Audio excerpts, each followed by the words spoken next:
check. That's like 2 weeks, we can turn around and say, the BSC is responsive to this. They're gonna cover everything we want to cover, this is the rate they're gonna charge, it is the same, or it's more, or it's less, or whatever. And then you can make a decision, but as Steve has pointed out, any kind of vetting process and going through and finding other peer reviewers is gonna take a while. Don't want to mislead you and think this is gonna be a quick process, we would not rush it, for the sake of this project, or just the sake of, not wanting to rush and getting a vendor that we, would regret having. So, first question to the commission, any other points for this particular project that weren't brought up already, other than the two that I mentioned, the wetlands being reviewed on the site as they're extensive apparently, and the uplands delineation, for lack of a better way of phrasing it, that they need to meet the. I have only one thought, Hannah, can we check with Matt and make sure the 30-day time limit isn't hard and fast? Is that something in here? Yeah, it's, Oh, it's near the bottom. For this, okay, yes. Oh, for their quote. Right. I would be checking with Amanda. Yeah, I was gonna say, I But think, yes. I'm on Matt's right, so. Their rates won't change within 30 days. Most companies just say that in case scope No, I- changes. What's the terms and conditions?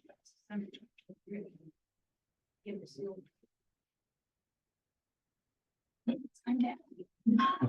So our main concern is really just confirming the wetland line, because once we know the wetland line is accurate.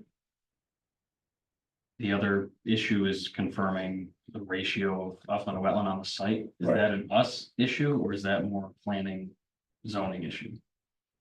I think it's more of a planning board. Uplands on the site, the requirement of. whatever, Yeah, which- Zoning. Yeah, I think, Who's already done. yeah, that was, if I recall, this was before my time, but was this a special permit for the backlot subdivision, or was it an A and R lot?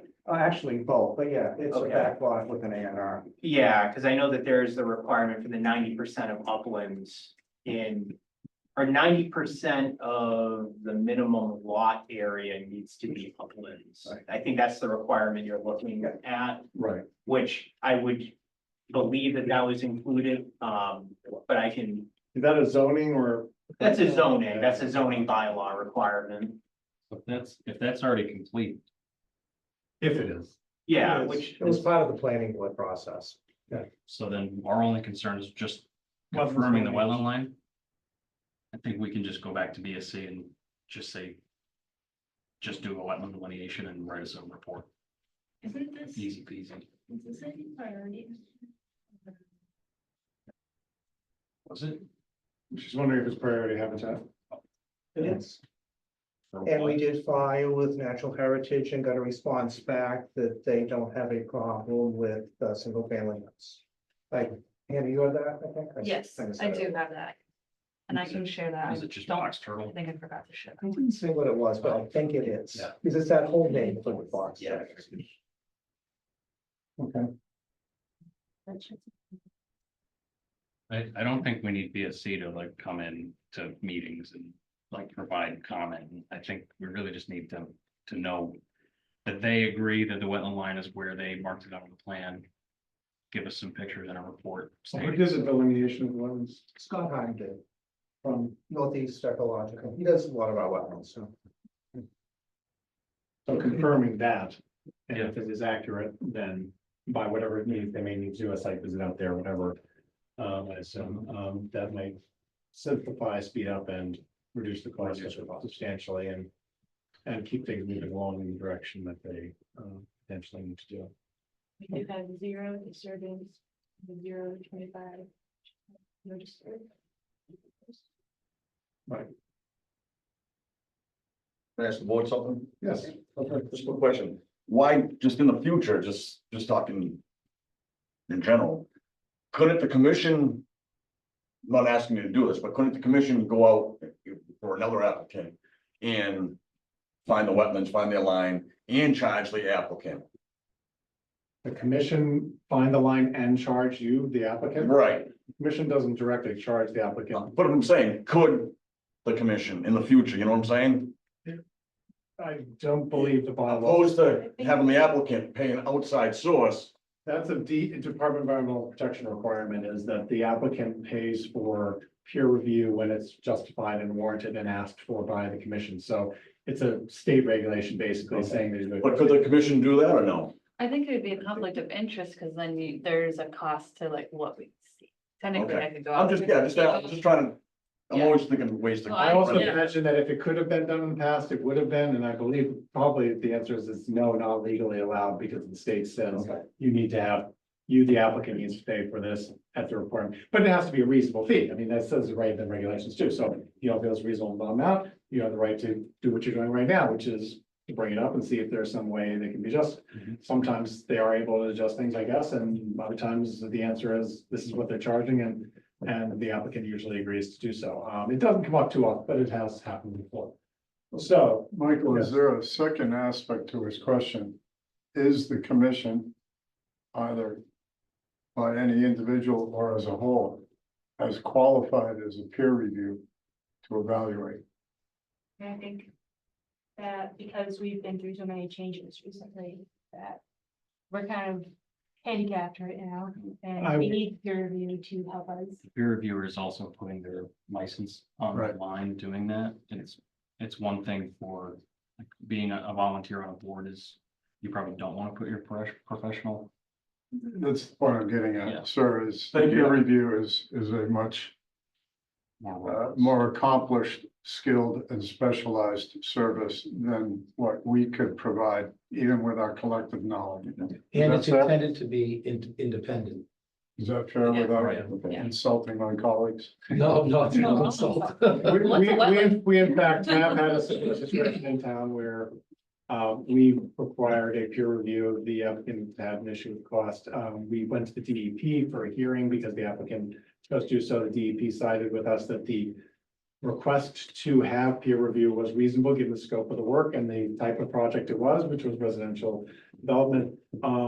And we were asked the question point blank by the DEP representative who was doing the hearing, if this commission was qualified to do this kind of in-depth wetlands review. There were other issues. It wasn't just simply wetlands delineation, it was a more complicated project, but I stated no. Our experience in years is limited, has gone from 40 years for two of our commission members each that have been on the commission for 40 years, and they could walk the wetlands line and give you a very accurate as almost any wetland scientist or expert we'd have in, down to people who have 10 to 15 years and don't have the confidence level, to people who have just started on the commission and have very little experience. So I said, no, we absolutely need the peer review to make sure that we're doing the right thing by the site, by the applicant, by the commission, and by the regulations, and they back that up. So in this case, both for the qualifications and for the precedent of having us charge and so forth, I think the answer is the most reasonable approach is to reach out to BSC, see if, as James has suggested, we just get them to do the wetlands delineation confirmation and report back. I don't know. I was gonna offer another alternative, which would be to provide a further broken down level of just reviewing the application and the wetland line. So. But I think that's what we're basically asking BSC to do, just say, this is the only things we want, what would it cost? How soon can you do it? They probably have to go, so I would imagine they're gonna not just sort of go wetlands delineation on a set of plans, say, oh, that looks right to us. They're gonna want to see the site quickly at least, but a quick site visit, if it's not a big site, should not be a lot of money or time. And that can be reflected in the scope. And so we can ask them that. I think that's a reasonable thing. That's the direction the commission feels we're going to go. Okay. All right, then what we would need to do is continue this to the next hearing. In the meantime, we would reach out to BSC as we described. Talk to them about this, see if we can get the scope revised, come back at the next meeting, we would be able to say to you, this is hopefully the revised price, this is Thank you. the scope, and then if you approve it, because again, you still have to pay the fee eventually, and then whatever it ends up being, then we would be able to proceed with the hearings. Thank you. Fair enough. More than fair. Thank you. Sure. The next is the 25th. The 25th. Oh, Dana, are these files on the folder? The one I just sent. I forgot that one. 175, which file? Yeah, the drawings. Oh, yeah, it's on. Yeah, it was August 4th.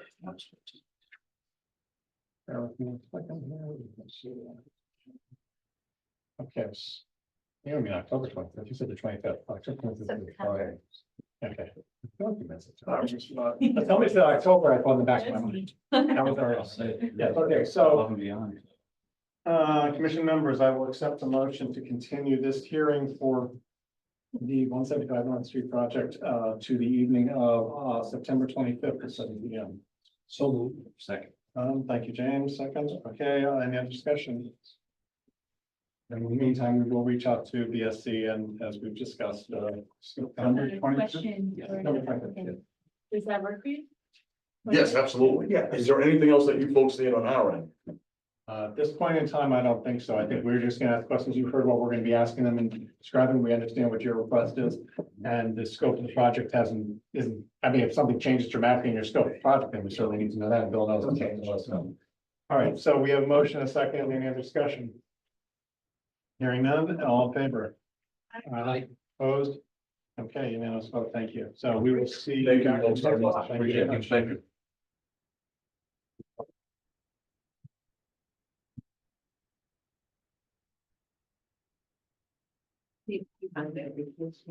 I will, I'll go back and move on to the next.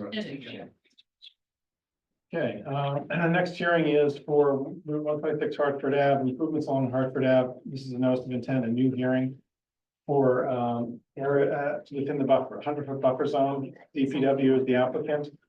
And Keith Leakin from Chicago Engineering Associates is the representative tonight. This is the project, it's the north end of town up by, it's for those of you not familiar, by Good's, and there's Home Depot. Hartford Ave. Yeah, we have that one or Road road improvements. And there are a couple of wetlands areas which have been discussed. I don't know. This thing will fold on, so.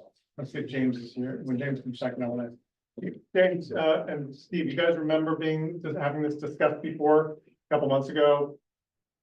This project Hartford Ave and Northern End, because there were some wetlands over by Larry's package store and then. Yes, Okay, so this has been brought before the commission before. I know the scope may have changed, so forth. You guys gentlemen can present as you wish to, but I just want to make sure the commission was aware that this is something that we while it says new hearing, and it is a new hearing officially, it is something we are not unfamiliar with. Project's been moving for a while. Gentlemen, proceed. That's the hard copy as well, right in front of you. Okay, yes, thanks. Okay. Thank you. Yes, that is correct. And we came before you informally in, I think it was May of 2023. So it is Wow. a little while back and presented the general scope of the project, a general overview. And I'll just go through that really quickly right now to bring you all up to speed on what is proposed. It is the intersection improvements at 3 of the high crash locations along the Route 126 corridor west of I-495. So it's the intersection of the on-off ramps from 495 with Deerfield and Route 126. Then the Rawson Road intersection and the Crossroads development driveway. And then Hartford Avenue at North Main Street, where North Main Street then, Route 126 heads south on North Main Street. And what I always say is that this project is really, it's a 3 separate intersection improvements that develop into a corridor improvements project as the improvements at one intersection transitions into the improvements at the next and the next because the intersections are so close together. So that's the overall scope of work in terms of what's being proposed. We're also proposing a shared use path to run along the north side of Route 126 within the project limits with the hope that this can be continued easterly with future improvements. We looked into making improvements on the bridge, or the bridges over 495. At this time, they are not structurally deficient.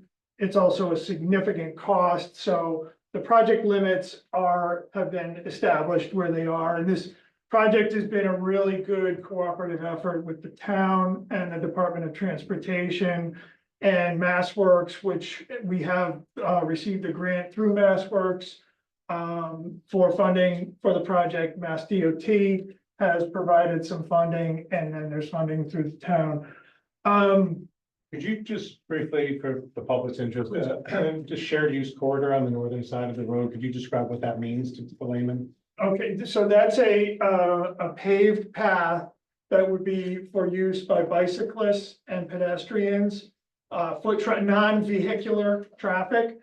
The state, has a policy that's been in place for some time, and there were more strict requirements put in place in 2020 that requires all of the DOT's projects to include bicycle and pedestrian accommodations in any of the new construction. And so what we have proposed in order to try to meet that requirement is the shared use path to provide two-way bike traffic within the project limits, as well as foot traffic or pedestrian traffic along the corridor. What happens when they get to the bridge? It tapers down and meets existing. So what we do is we provide a bicycle crossing at the intersection of Deerfield. And so that point in time, bikes can cross. There's what we call a bike box. So the bicyclist gets off the shared use path, calls the traffic signal. The signal gives them a green. It's a two-phase crossing. They cross 126, and then they have a separate bike box where they can then wait and get a green indication to cross the ramp. It's clumsy, but it's safer than trying to have people cross unsignalized across 126. Do you by chance have a cross-sectional detail of that in this drawing set? No. Well, are you, the typical Oh, sections? in the full size, 24 by 36, as we do. I'm curious of what separation there is between the path. Is there curbing separating that from the road? There is curbing, and then there's a grass buffer between the two, which is another requirement so that bicyclists going in the eastbound direction don't have a head-on conflict with vehicles going westbound. So there's a spatial separation. There's the vertical separation with the granite curbing, and then there's a horizontal separation. And in this case, there's a 5-foot grass buffer. Yeah, So so what path, That's why I'm asking. bike path, the bike shared use corridor in south of paved area, how wide is that? that I is, think it varies if I remember. It does. It's from an 8 foot wide, to us in Ruston becomes 10 feet wide. So 8 to 10 plus 5 feet of grass, then the curb. So you're gaining 15 plus feet. Where are you taking it from?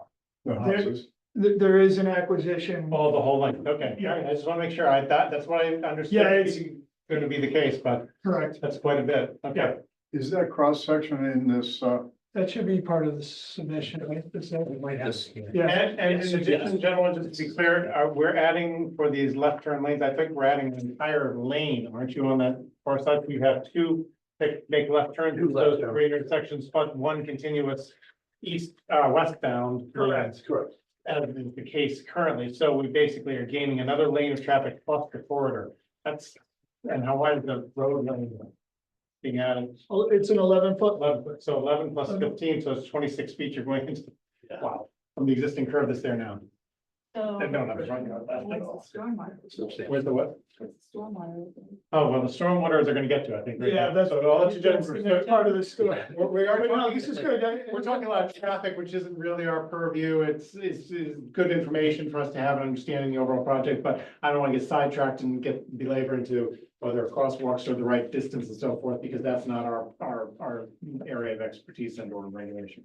So feel free to focus back on where you were, please. Yeah, I would just say to that end that this has gone through a very robust review process through the Department of Transportation, and I imagine you can well envision.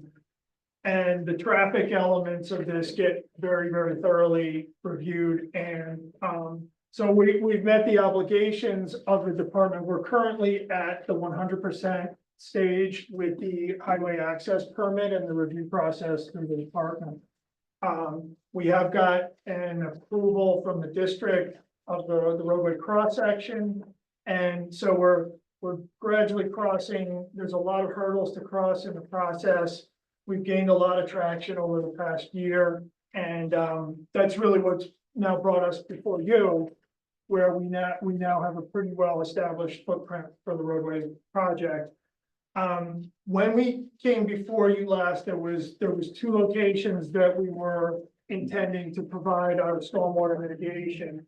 One is up in the area of the southbound off ramp.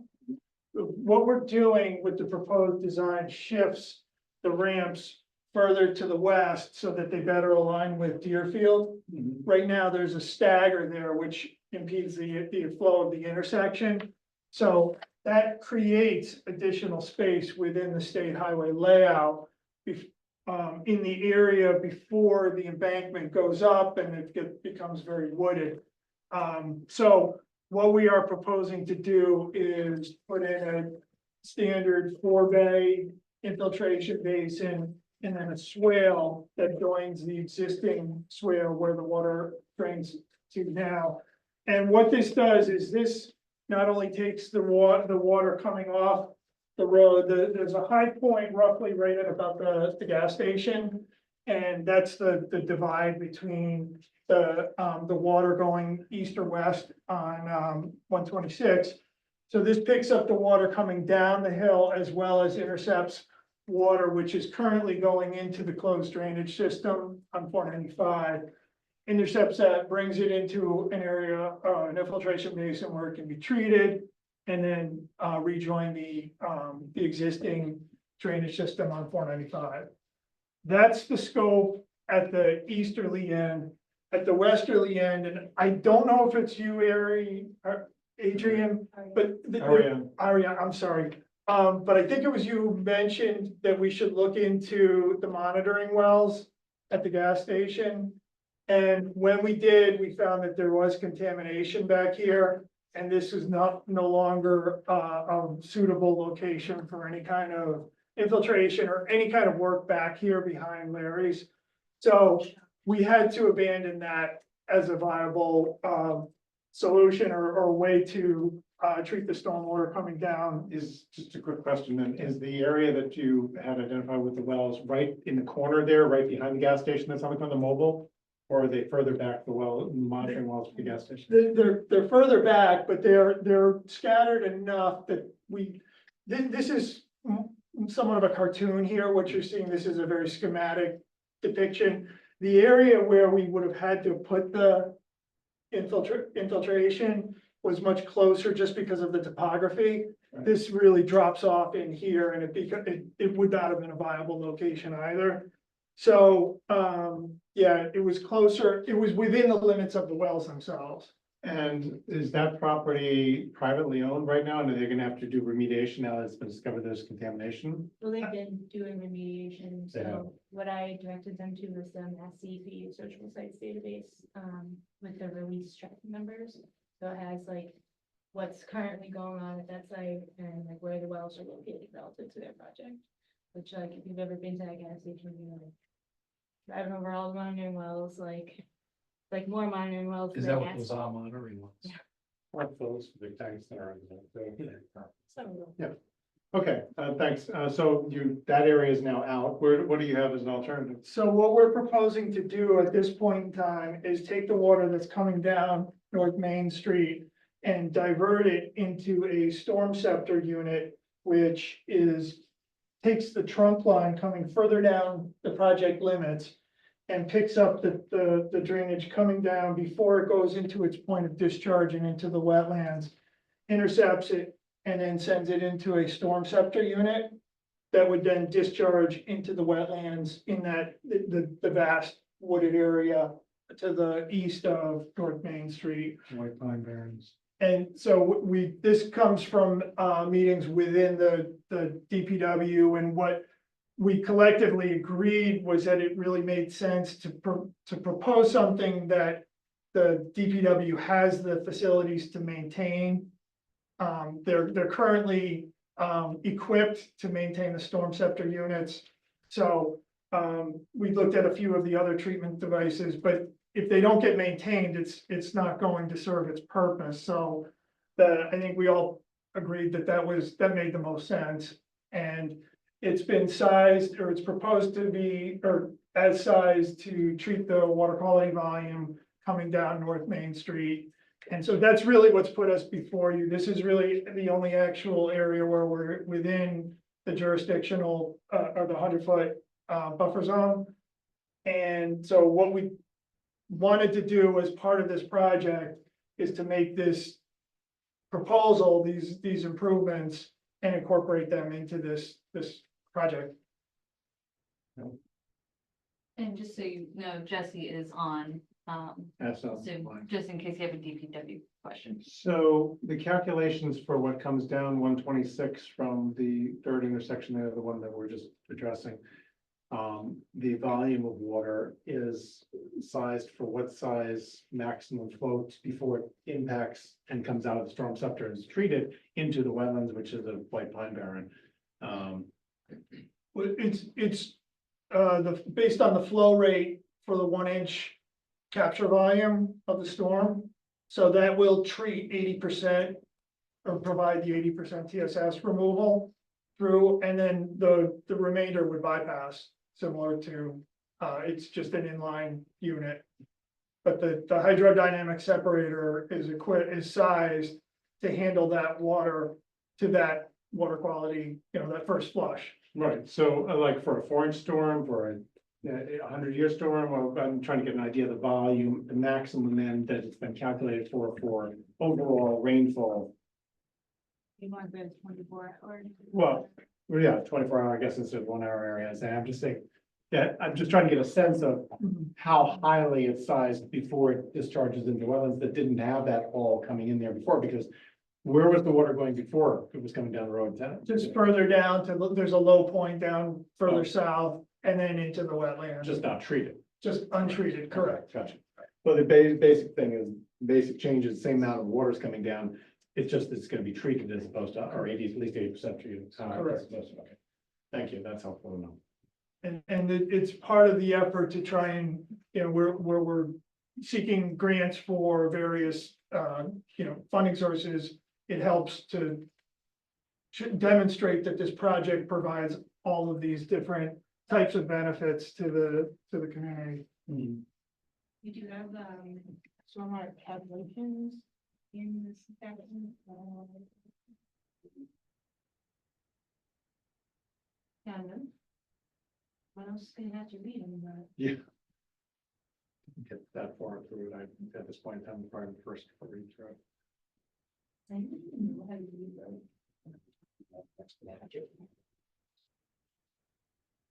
Commission question? Is that in the appendixes? I personally would think that the proposed outfall is more protective of wetland resources than the alternative that was initially considered with the. Infiltration based off the inland areas. Yeah. Yeah, probably. And anything that's being treated as opposed to just being infiltrated is probably a good thing, especially if it's coming off the roadways. Well, that Because would we're have all also been sediments. treated, but my concern was that it was going to allow that plume to migrate further. Yeah. From the-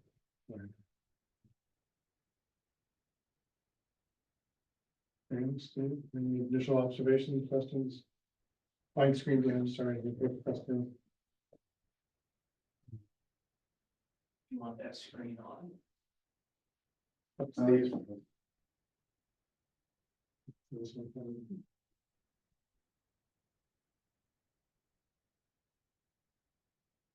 So if we had peer review look at any of this? Did we talk about that? Just looking at the numbers, the calcs and so forth, because I don't have the expertise engineering wise to say that everything's in perfect order or not. I know my limits and that's. Yeah. Thank you. Yeah. I don't know, that's, this type of project is quite different than most of the projects we deal with. We don't deal with state highway roads work, and I don't wanna start going down a path that we are not entitled to or shouldn't be doing or whatever. Jesse, are you online? You can hear me okay?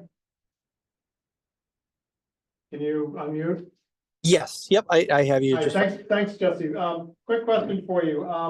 As far as the DPW and or the town is concerned, What is your thought, what are your thoughts on peer review of the engineering analysis and calculations and so forth by someone who's qualified to do so? As opposed to commission members who may wish to try but don't have that expertise? Yeah, I understand, having a third party come in and do, additional review on it.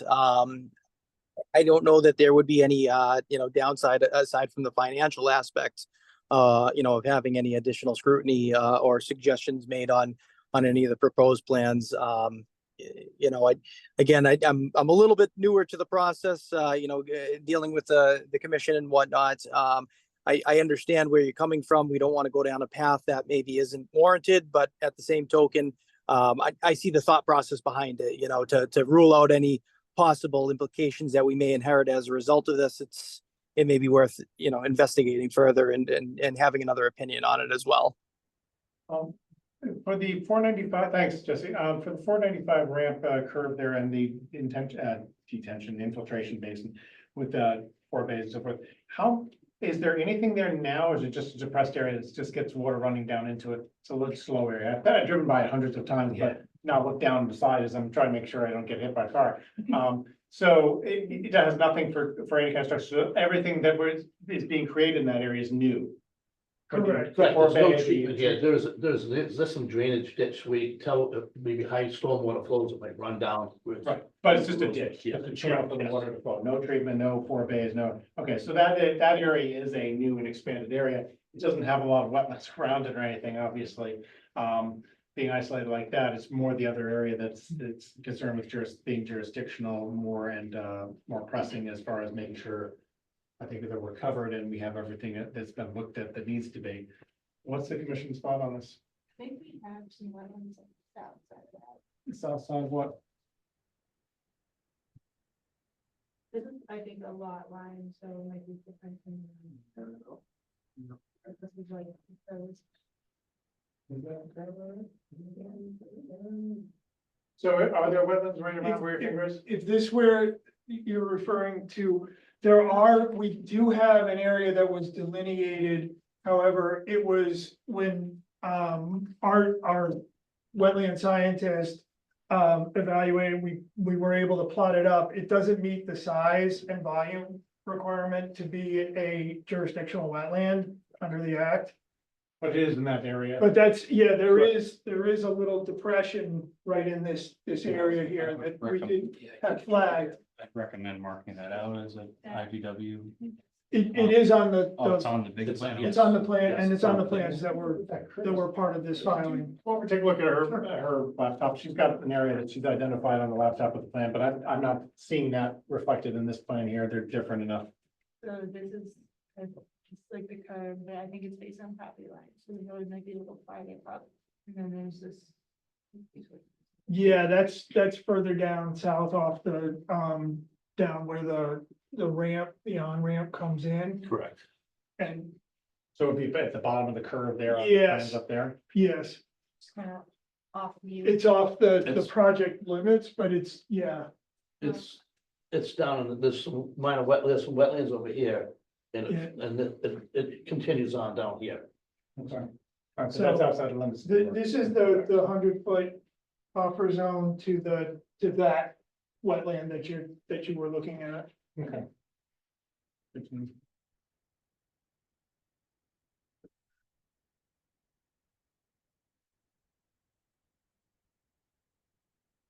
How's the timing of the project going as far as, I know, back 2023, things were slowed down somewhat, and you said now you're at 100% for some status of it? Yeah, there's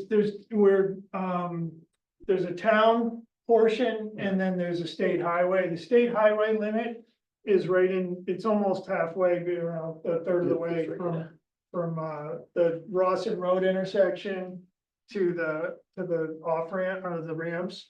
So this portion easterly is state highway. Yeah. And as part of any work you do on the state highway, we have to file a state highway access permit. And that's what's being reviewed. We went through a 25% review, 75, 100%. We're we're incorporating comments received at the 100% stage and preparing what's called a PSNE submittal. So from there to the left is town. That's all town jurisdiction, town And highway. where is the process with that compared to what you guys are doing as far as review? It's not the same because one's the state, one's the town, but do we have a similar process that we have to do for the left side of that project? We're way ahead of it on the town side. Oh, you are, okay. Yeah, there's been a lot of coordination with the town prior to this going before the state. The state became involved really more in about late 2021 and 2022. That's when we started a lot of our coordination meetings with the Department of Transportation. Yeah. And they are very supportive of the project, though. Everybody recognizes the need for the improvements out there. Question, are there existing catch basins on North Main? Yes, Yes. and as part of this project, we will be replacing all the structures with deep sump catch basins.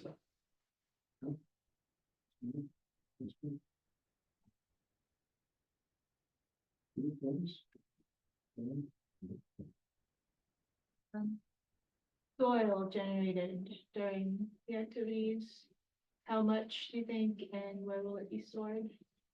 There will be a SWIP that will have to be prepared as part of this. We haven't gotten into that. That's typically a construction contractor submittal that we will be reviewing as the construction proceeds.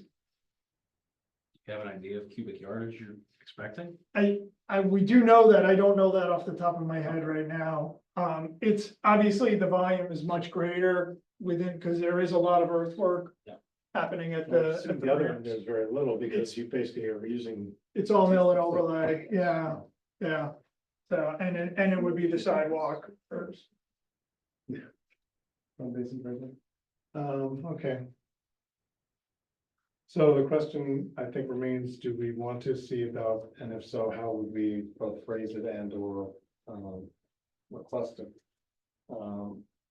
Any kind of peer review of any portion of this project, either the left portion with the storm scepter and treatment of the existing flow down 126, or the infiltration basin that's being proposed by the ramp, and any impacts for the drainage going down the swale and so forth, and the design of the forebay and, whatever, to review that, see if it seems like it passes the, I won't say it's sniff test, but the muster for overall seeming to be good, just as a means of having a third party check it. Who, I might have missed this, who's gonna be responsible for the maintenance of the basin once it's installed? That's DOT? That is DOT, and they have done their own review of that. Or everything that's happening on their property, if you will, has been reviewed to DOT. So I don't know if we have to focus on the basin. If the town's not responsible for it, I don't know if we wanna get too into the weeds on it. Right, and it's not really jurisdictional because they're outside the 100 foot, for wetlands, and it's, no. I think it was different before when you had the original scope, but now this has changed somewhat before you moved the road over and so forth, and it is within state purview. So it's more the left-hand part of the project and whether we want to have somebody check on that. The cost borne for that peer review is a state project like that, Rob? Well, this is a town. Well, that's the town end of the road, right? So the Yeah. town would have to agree to pay BSC or somebody to review this. Yeah, and I think just these improvements that are part of North Main Street, even though they're not in the DOT jurisdictional area, meaning they don't own this portion, this is all part of the DOT review, though, for the entire process, correct? No, actually, the DOT's review does end at the state line. Okay, gotcha. Um, So, yeah, okay. So they are not commenting on any of these structures or anything on North Main Street over Well, they here? are, but they're really, that's been a little bit of a back and forth, but the official comments are only heard from within their, the state highway. Gotcha. I would just err on the side of caution a bit when it comes to the peer review, if the DOT is the one that's reviewing the project as a whole, just because I know that typically, it's their standards that they're gonna go by. Right, and this is impacting town. Well, I don't know, White Barrens, loft areas, White Pine Barrens, White Pine Barrens. Let me say this is the largest White Pine Barrens in the northeast or something like that at one point in time. I think it's White Pine Barrens. Anyway, that is town property. Yep. Yeah, so the question is, does the town want to invest in a BSC review to pay the fee to have that end of that project reviewed to make sure the storm sewer and everything is good before stuff is discharged into a town-owned wetlands? So My feeling is, I think that what's going, or that what you're trying to convey is that it's going through NEPA and through the DOT process, and because North Main Street is State Route 126, the town is taking ownership as a responsible entity, and the DOT is overseeing them as or MassDOT is overseeing them as the agency, whereas for the highway project, MassDOT is taking over as a responsible entity, and US DOT is overseeing as the agency. Is that accurate? Yeah, we are not subject to NEPA because there's no federal component to this project. It's all state funds. Infrastructure? Nope. No, it's all state and local. That brings up the question, are you subject to any MEPA review? No, Yeah. we're close. Yeah. We were close, yeah, but, we did manage to avoid that threshold. So, It's just total land disturbance threshold or? no, it was the widening by 4 feet or more for a half a mile. We were just under that one. All of the other thresholds, the trees don't count on state highway. There's a lot of different MEPA thresholds, but we did not trigger any filing under MEPA or NEPA. So I think to go back to your question, the DOT has reviewed and has jurisdiction and future maintenance of everything within this area that's within the state highway layout. The town, the DPW, has responsibility for everything within the town layout and has reviewed these plans or the design for this portion of the project. but no peer review has been done, correct? But I think the only part that's really jurisdictional to our peer review is that area in the 100-foot. Is like a very. Can you just go through the, North Main Street, yeah, that's the section I'm referring to. So before it discharges into the wetlands. all the 100, the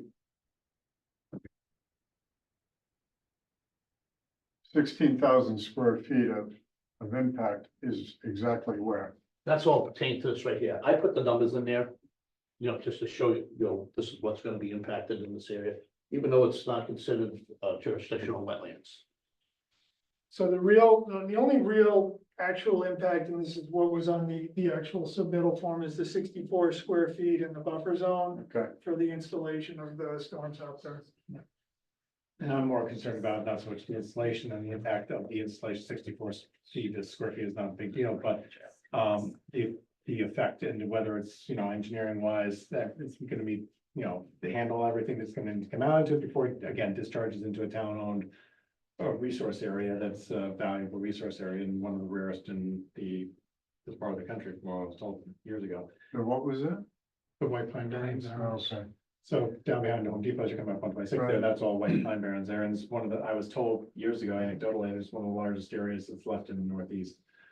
Contiguous areas that's in down behind there, of course, with all the ATVs and stuff, and it's quality, but anyway, over the years. But it's town-owned property. I think the town would be not adverse to having somebody just double check them, because it should be a very small scope of work and done fairly quickly. How do we get that done, Rob?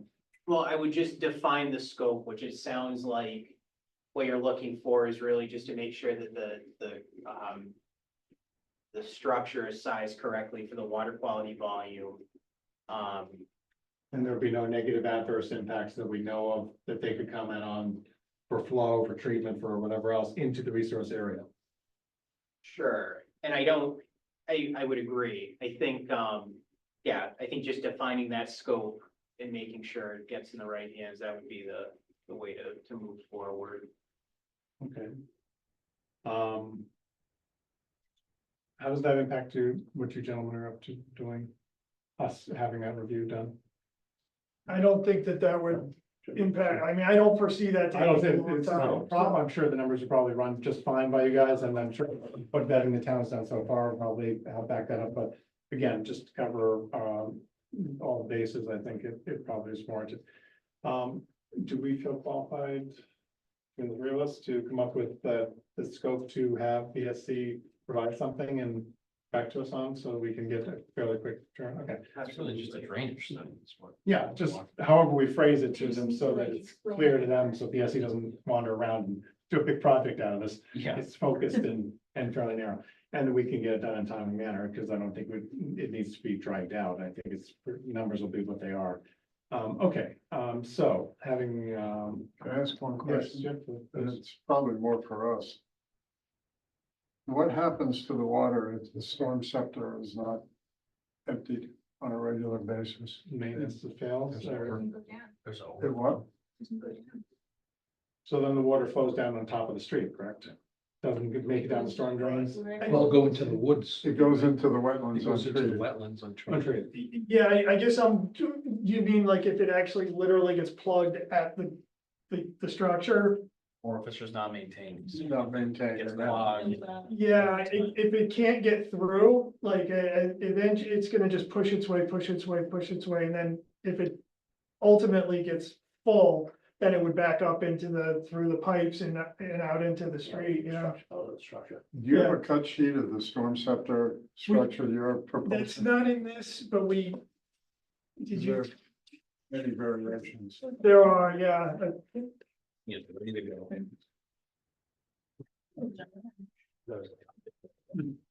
What happens to him? Alright. So silts collect on the bottom, correct, yes. so that's what needs to be maintained. Right, The so. DPW is gonna be responsible for that. And Correct. they already have catch basins there.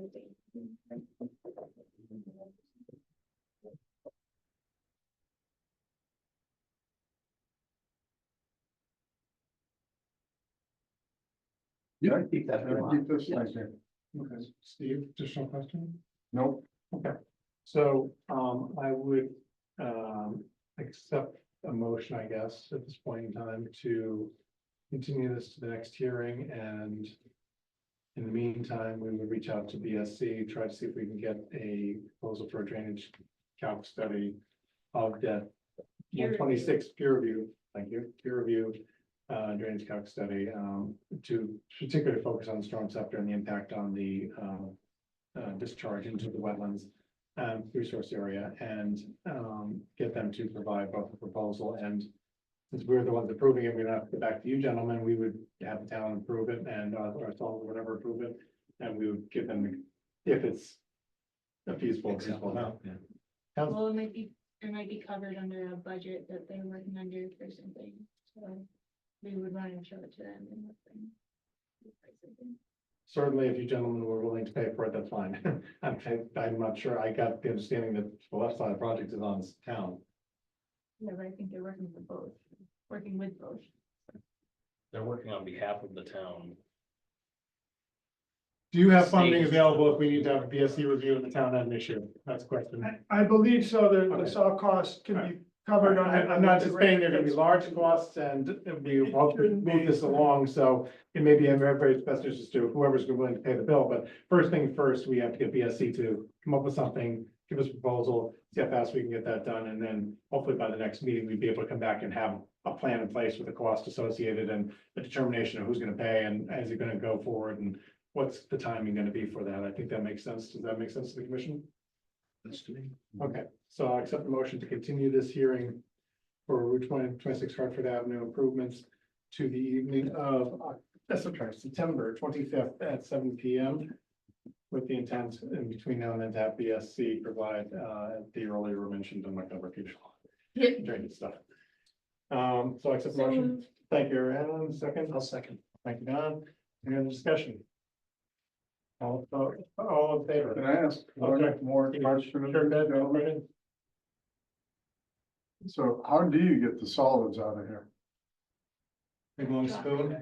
Yeah, I mean, I don't know specifically the town has a vac truck or whether it's hand labor. It would be a vac truck for those. So do you disassemble it partially? Well, These have to come up the access is for the top. up here, Inspection, but inspection. there's all this, This comes through. That's an inspection. right? So how do you get the solids out of the base? This comes through. The vacuum goes down They all the send way a to the hose bottom. down the inspection pipe. A hose. Pull it up from the. A top. vacuum? Right. Okay, Yeah, you have to use a vac truck for those. You can't use the old clam. oh, you're saying vac, Vac. Vacuum, Yeah. vacuum, I thought you were saying B. vacuum truck like that. Oh, sorry, yeah. How are you gonna scoop out of that? I wonder where the backup is. All right, All right, Got it. any other discussion or questions about trucks and any sort? Okay, all in it's favor? only English. Aye. Aye. Aye. Thank you. Opposed? Okay, unanimous. Gentlemen, we'll see you on the 25th. Thank you. and Thank hopefully you. Between now and then, we will do. Thank you very much for your time tonight. Thank you. Thank you. Thank you, Jesse. Thanks, Jesse.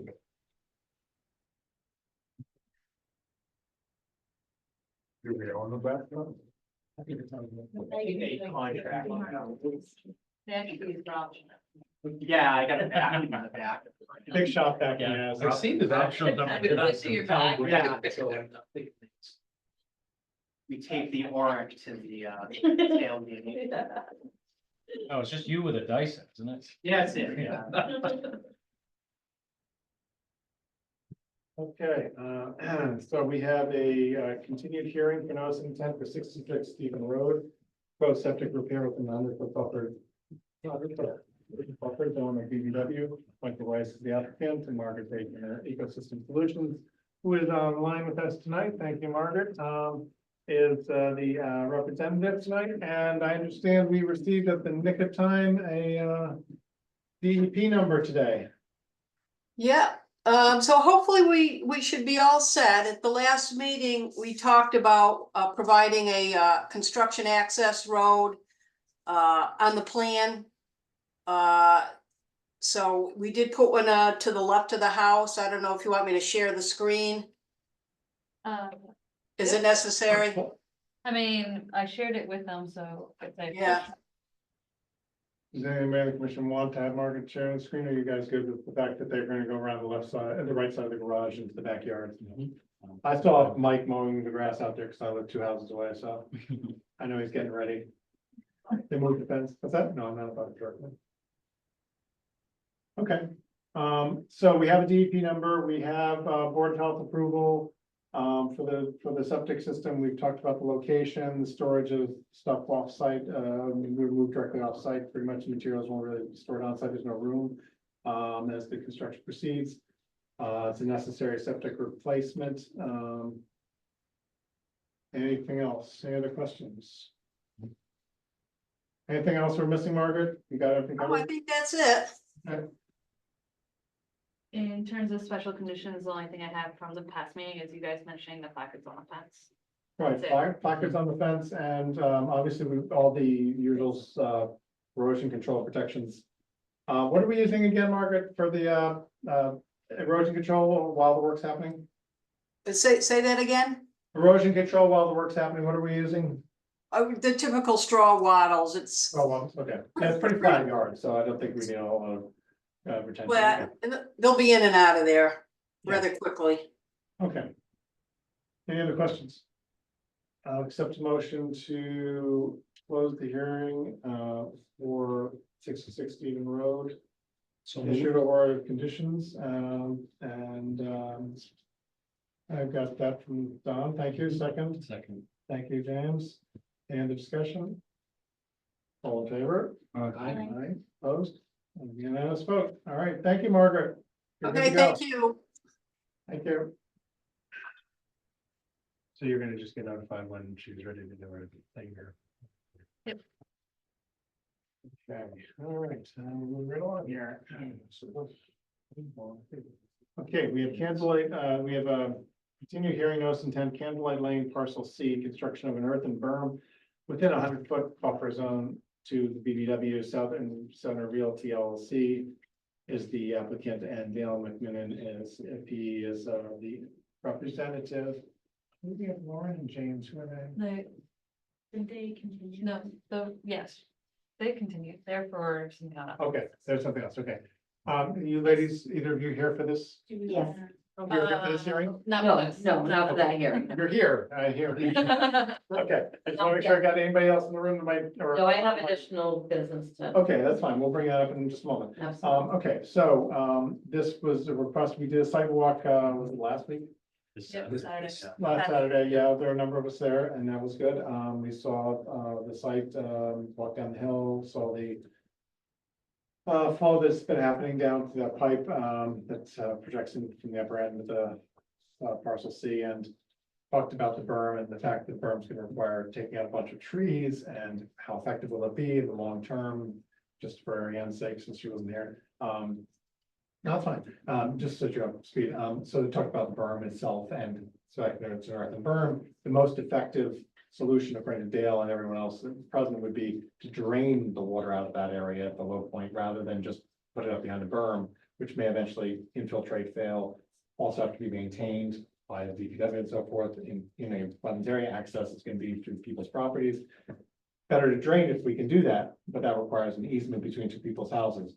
There was some discussion made, one of the, Tom Wilson, one of the neighbors who's been here before, has agreed to try to reach out to a couple of the neighbors whose property Dale identified they would need to go between for this drainage pipe, which would then go out to the street and be able to be tied in. Eventually, if we can get permission from the two property owners to make their yards not flood, Out to the street. out to the street and to tie into the storm drain that's out there. Yeah. So that's the best long-term solution, drain the water away instead of just hoping that it handles with the berm and spending all the time and effort. We also agreed that a dual process approach, while exploring that with the neighbors and see if we can get them to agree to have the easement and the drains line put in. With Dale, pursuing the engineering part of it, make sure that, I think he's got a pretty good plan for where that would need to go. That we could look at what it would take to do the berm without actually doing the berm yet. So we don't need to pull the trigger and do that yet, because that's, again, gonna be a big impact to the area, maintenance, et cetera. And I think that's how we left it, wasn't it? Yeah, Anyone else? do we know if he's reached out to the neighbors? I don't. We don't know, okay. We'll have to see about that. We did agree that even walking away from the site, we're gonna, and Dale did ask, can we continue this? And we said, absolutely, we've got a plan that may be much more viable than just doing this big berm down there and hoping it holds stuff in. And a better solution, for the neighbors as well, to avoid long-term drainage issues in their yards. So hopefully they'll be receptive to the idea. Yep, but he's not here, and that's the continuation. Yes, we, of course, I just want to bring you up to speed because you weren't there for it. And any other points that we didn't make that you guys were there for, the Ariane would no need to hear or want to hear? Hannah, can we Yes. bring up on the screen the watershed plan parcel C and 8-inch PVC pipe location? We just have to be careful not to discuss the project actively without the applicant's representative here. I was gonna ask that. Yeah, I know we've stepped on that. I just line want once. to ask a question about something. I think if it's a point of information, I think we're okay. If we're not discussing or voting or anything, I think we're fine. Yep.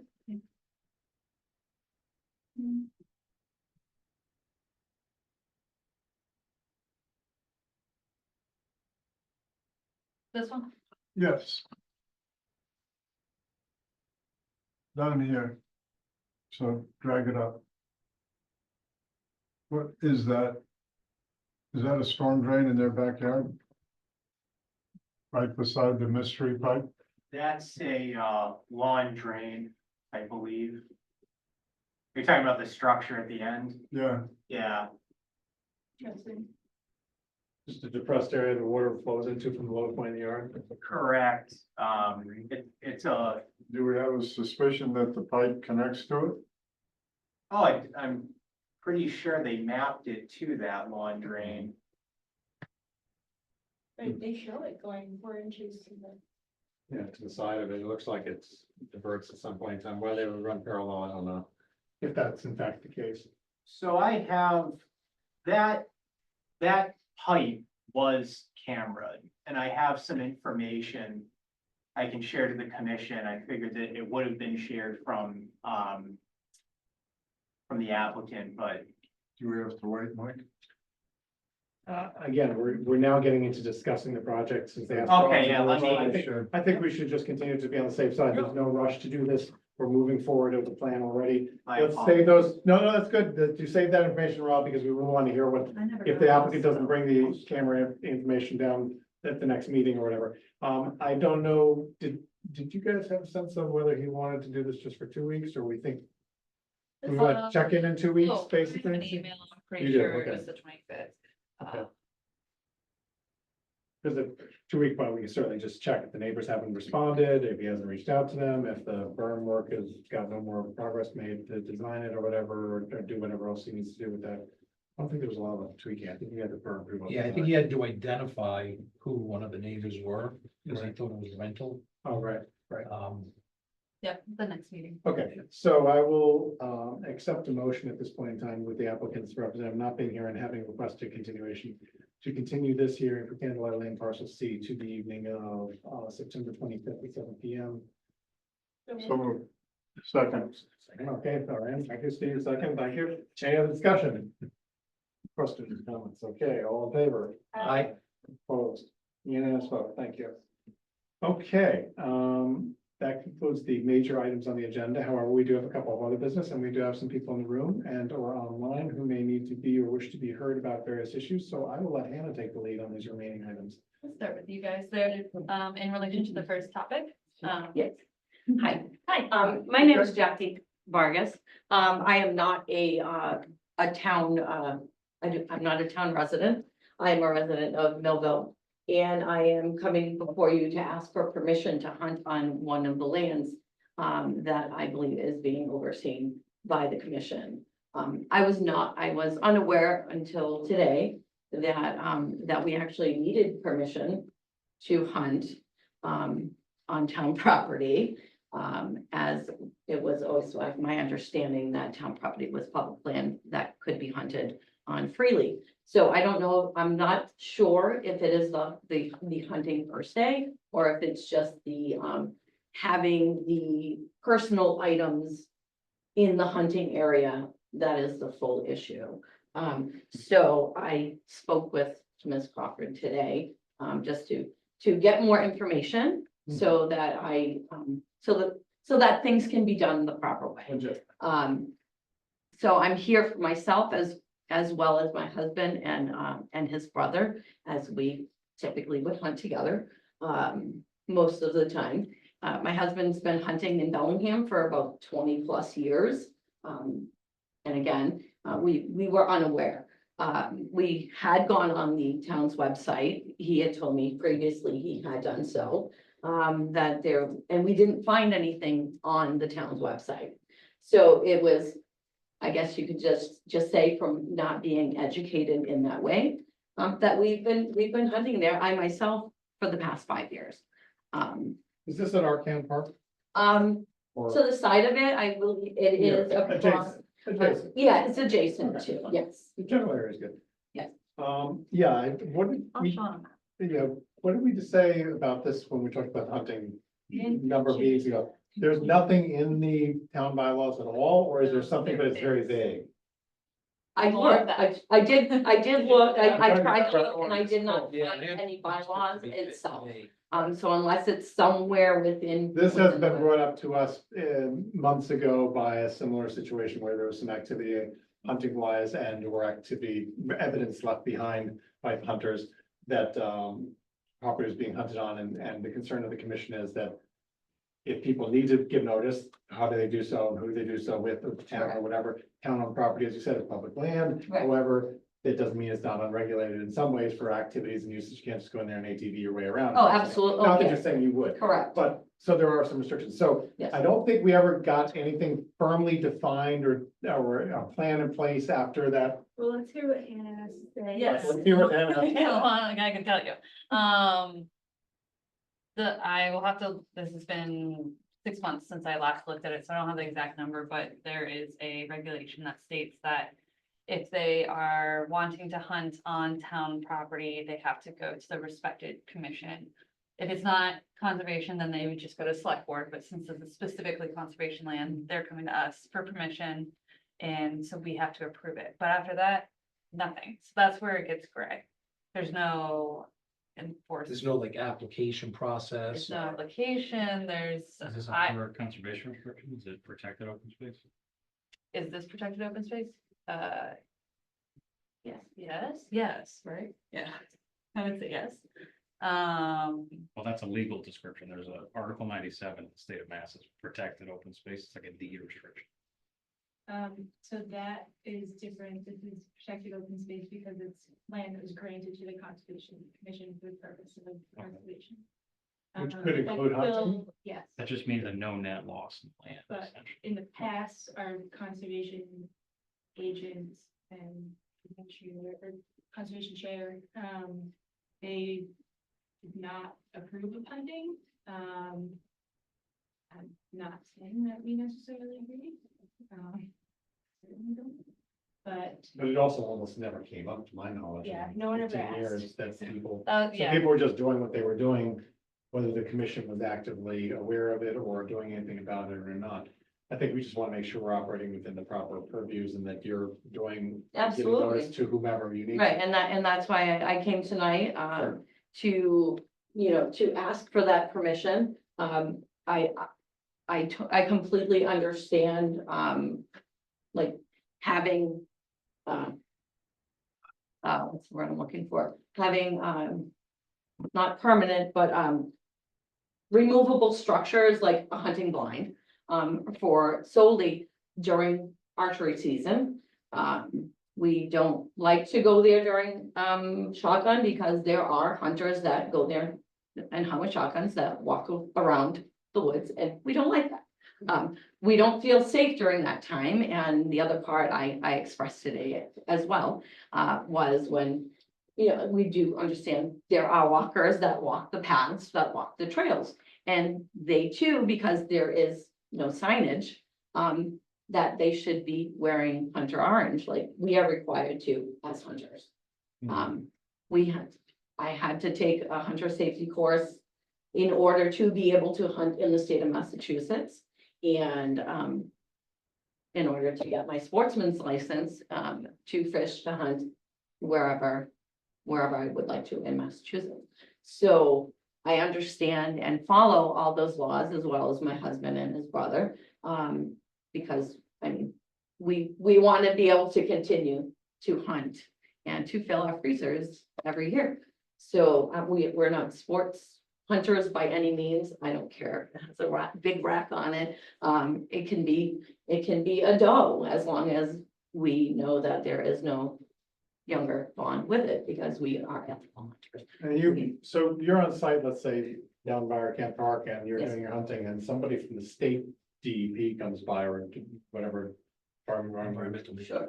I think environmental management. Yeah, they come by and they ask us for, you've got to have your license. Oh, yes, sir. Just like hunter or fisherman. Yes, sir. sales or- Yes. Okay, so, We have to and then tag they- our deer at the time of Brings of retrieval. something I didn't think of. Okay, go ahead. This is conservation managed town-owned property. Giving permission for them to do that. Who holds the liability now if there's injury? That is our liability, I That was what our believe. Discussion was about, because some of us were saying like maybe there should be certain parcels where you can hunt, and that way people would know.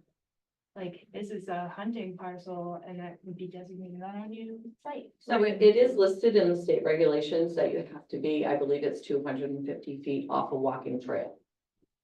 There are certain, and as well as, I believe it's 500, if you're shooting with a shotgun, which we do not, well, we do, but not there. You have to be about 500 feet from any dwelling. So are you bow hunting? Crossbow, Yep, crossbow. So yes.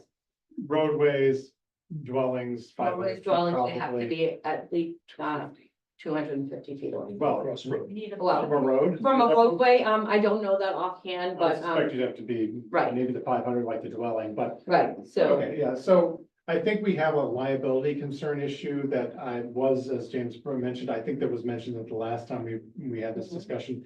I think frankly, our town council is the ones to provide the direction for that. You may be that you are covered and they say, no, in this case, it's clear state precedent. This is not a new situation in the state. And there's many years of precedent. This is what happens.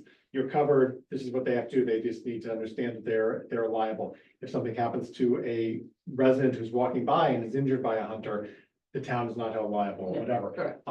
The other question about the blinds, for example, that you had, having structures even temporarily on conservation property. Don't know how the Conservation Commission feels about that. I think the idea of the open space and conservation property resource areas is that it's basically developed or disturbed in almost any way other than people transiting through it. Obviously not ATVers or something. Okay. So again, and I'm not trying to say something right now, I'm just bringing that up as a point of consideration. I think that the commission needs to probably take this on as a project. And try to come up with some definitive, I would love to have some way for you as the resident or somebody who's Like- asking permission Sure. coming from outside of town. That's another question too. Are residents only allowed to operate on town property, or is it because it's No. public land? Anybody, I'm just throwing out those questions.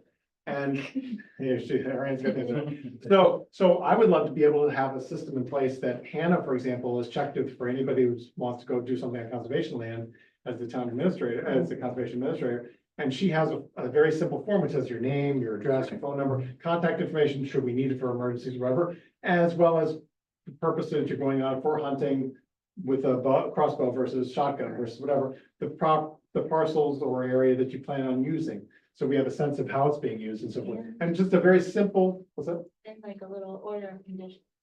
Well, it certainly is a certain set of guidelines, regulations, or orders of conditions as you, that we would be expecting people to follow that. I think everybody there should be rules in place for everyone, and they're there for everyone's. And I protection, of suspect course. other towns have that and maybe a Do good you kind. hunt in any other towns? Yes, we hunt on private land in Upton. Do you hunt on any public land in other towns? We have hunted in Grafton, under the Grafton Land Trust. We did that, I want to say pre-COVID.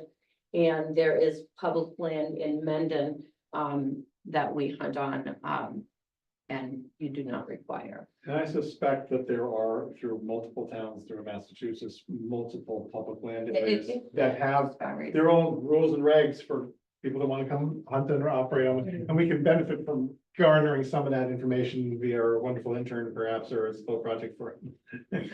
Interns are gone. Oh, that's right. No interns. Okay, we can use- Question, Mr. Chair. We can Google, yes. Yes, sorry. The private lands that you hunt on. I don't expect you to have an exact number, but the total collective acreage on those. Believe In that one. contrast to this arcane, what's the, Oh, the difference between where we've hunted previously yeah, to Arcan. I know that the one in Mendon is quite large. Just a few miles. I've walked a lot of it on one side. A few square anyway. miles. Oh, it's Okay, so that's. pretty very large, high, yes. My dad has over there. have you hunted in arcane before? I have, yes, for probably about 5 years now, actually. You must cover one border to the other and about, So we don't walk it. We walked it to just kind of scout and to see. But we sit in the blind and we wait for something to come by. If something comes by, great. If we're able to harvest an animal, then fantastic. My husband has legally hunted, and harvested a couple of turkeys from there and a few deer. Is it like one of the pop-up blinds? that Yeah, they they're pop-ups. Carry in, Yes. carry out, Yeah. they don't leave anything. Well, no, we usually leave it during the archery season and then, If there's somebody's carrying something in and out and it's a tent or props or Right. stool or whatever, I wouldn't care as they're carrying it back out, but. If they're leaving an impact even temporarily of a structure of any sort. so or- if that is not allowed, we will Right, certainly so I take it think, I out. think, I think We we do- want to consider these things. Right. I'm just making some notes about these kind of things that we want to Sure, potentially put into. I think we need to Sure. come up with a both process as well as maybe a simple form to keep track of how this is going with people and to be consistent that we're doing it right, with some legal advice, especially about the liability, both for the hunters, the town, and the residents themselves. When does So- hunting And we're not season? the only ones that hunt. Oh, sure, you know, and I've We have- surveyed quite a few of our properties in the last few weeks, and there's hunting No, I mean, stands. in that area in Yeah, I particular. haven't done that Yeah. area, but I've done close to it, across the street. We're Um, doing and it- there's hunting stands, yeah, so I just wanna, so it's October first, so if we're gonna do something. Like, We don't have any it's policies. not October, Right. it is, they have it Right, written. we wanna, If we have a policy that then they can do it how, the way that works best for all of us. But Right, without no, Policy. it's- completely agree, but my question was, I don't wanna also, you know, because we don't have a policy, stop something that's been taking place. October 7th is when the So hunting October season 7th. starts, yes. And it runs, archery season runs to the end of November. And then it's shotgun from December 2nd through the 14th. And then it goes to permanent firearms. You can archery hunt through all three. Yeah, so this is something, whether it's in time with the hunting season or not, we would be wanting to explore this kind of thing, process and liability and so forth. And I Um, would say that open space, kept by the Conservation Commission, can be used for resource protection, but it can also be used for recreation, including hunting, as well as sports, where it can have fields on it. Obviously, we're not gonna like pave a river and be like, oh, it's a nice baseball. a bigger to consider, for the commission is, as has been mentioned by yourself. People are required as hunters to wear their like hunter orange. There's no way that the town can expect, or the commission should be expecting on our properties, that we can enforce. We could ask, we could put signage up, but people are gonna walk on the property and many of them will wanna wear orange because they wanna go see the bird and stuff like that. That's gonna scare the bird away. So they will be Sure. not doing what is safe in an area that we may be permitting activities to happen, which are not safe by their nature. We have No, it's why we have we to pick some post this. properties that we And allow I'm- hunting at, and we post that information online and make it. I'm just readily saying, accessible, so that those people know if they're gonna be out there not hunting, they better be wearing orange. well, Like the you can opening, say that, but- to the, well, I call it the driveway to that area that we go into is like, I wanna say it's like, in the center of a pine warbler, kind of like between That's right. that loop. So it's literally like right across from there, she's got it. Yep. So that's where we pull in and we park in the little parking spot. And, yeah, so that's where we typically go in. We've actually, and so we've had field cameras, which I was also informed of that need to come down, which, we don't have any problems abiding by your laws, right? Because we don't want to lose our ability to go hunting. So with that said, like we've actually used our cameras for a couple of things in your community. Like there was a gentleman that, he was missing his golf cart. And he had heard that it had been around the area and my husband was there hunting and he was coming out and this gentleman was like, he's looking around and he said, what are you looking for? He goes, I'm looking for my golf cart. He's like, I think some kids have taken it. My husband says, yeah, they've been on my camera. It's right over there. So he was able to get that. And then when there was one of your town residents that had gone missing, which unfortunately he was found months later, we were checking all of our cameras, you know, so it can be beneficial. But again, if it's something that you're not going to allow, that's absolutely fine. We will certainly bring it down. Well, I think we need to discuss all of that, right? Because there is no There's no, rule that says, you can or can't. There's just interpretations of things. So I think us establishing some standards makes a lot of sense. It's only gonna happen more and more frequently. Is it gonna be a bylaw that we have to bring to town meeting? we should get council to recommend whether it's a bylaw or just we can make policies and recommendations. You can get some advice from town council. I mean, that's what they're paid for to do.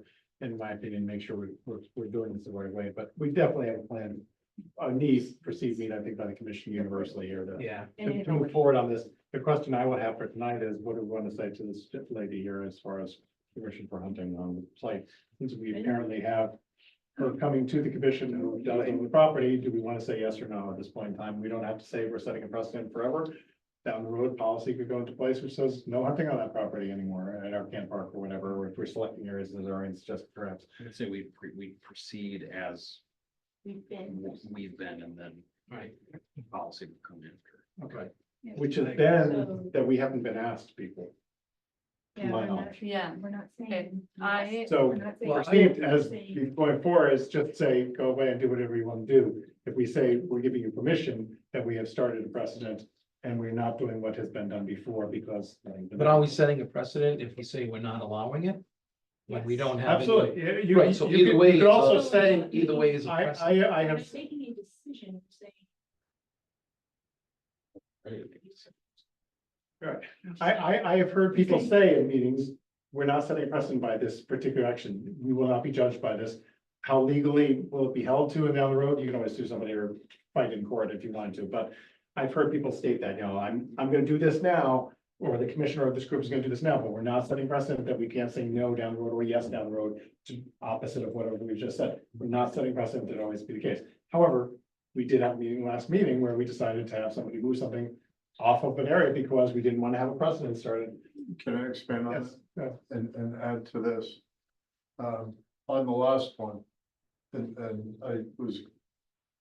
Just want to expand my position.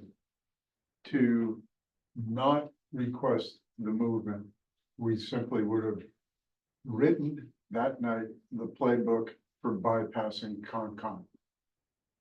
Now, in this situation, this lady was polite enough to adhere to the rules. I would be hesitant in this time to say no for the pure reason of enacting the counter, because we don't want her to go away and say, I should have just done it.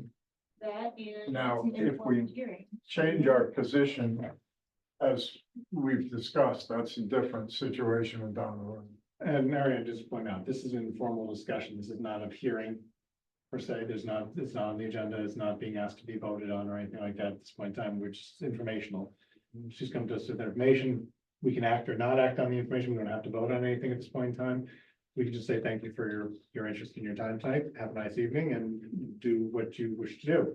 And leave it at that if we wish to. Well, I mean, it's it's your guys' property, so like, yes, it's not a state DEP formal hearing, but it's something you guys all have to decide on what she does, which is voting. You would vote to agree to let her do whatever you guys determine.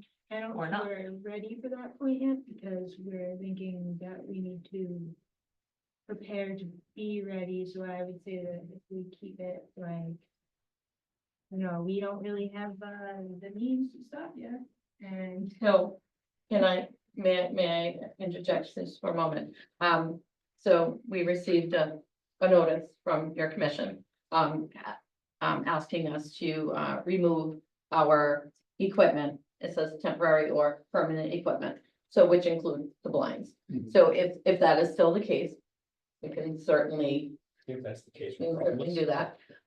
We do have some portable hunting blinds that if the chair covers us, we can bring it in and we can bring it out. I think that's what we're looking for. I think that anytime we've seen stuff on sites, other sites that Don's walked a bunch of them, for example, I've seen evidence of hunters, people littering, et cetera. We want Oh, those areas absolutely. cleaned up, so. We get so upset. Yeah, I'm sure you do as an ethical hunter and so forth, a sports person who cares about the environment and so forth. I'm sure you have your concerns about that kind of stuff and follow up on it as best you can to keep the areas clean and so on. Well, I think that, yeah, I don't think we're ready to actually have a vote. I think it should be actually, something that's evaluated. well, If we don't say no, then we're saying yes. No, we're not. yeah, I'm sorry, I'm disagreeing with you as well. I think she came here, I posted that 24 hours ago, barely. Yes. And she immediately has responded and is asking for permission and adhering to anything that we request. And I agree with what you're saying, it's like, But we For don't have now. the means to tell her how to do it right. Essentially, she knows her to do it right, but we don't have the means to say that, so by saying yes to her, then we're giving all those other people who are not necessarily doing it right, permission. But they're doing it No. already. No, we're not giving them permission. They still have to come to us and We're not ask. giving them a permit. I'm gonna create documents, is what we're saying, I believe, that's what I I think understood. the documents and permission and the keeping track and so forth, that's an ongoing process. It's gonna have to take a while to get done, right? Checking the liability and so forth. I think for tonight and for the request of this particular individual, she has done what the town has said, which has come, the town very vague bylaw said, which has come to the commission and asked for permission. I think we have the purview without even having a formal hearing, because you can bring up things I'm remembering now, that aren't on the original agenda and discuss them and vote on them as business, that is other business, and that's what this is. So we can actually, I think, even with a qualified vote for this particular person, say yes or no if we chose to do so tonight. Give her permission to do the thing, still move forward with the overall process, come up with a policy, which Can I would. make a motion? I believe you're going to. Go ahead. Make a motion to further evaluate our policies with respect to hunting on conservation land. And in the meantime, allow this person to continue utilizing the property, save for structures that. Save for structures without permanent structures or temporary structures, right? Yeah, so. So ones that can be brought in and. Yeah, bringing it out, fine, Sure. I think. Can be brought in out.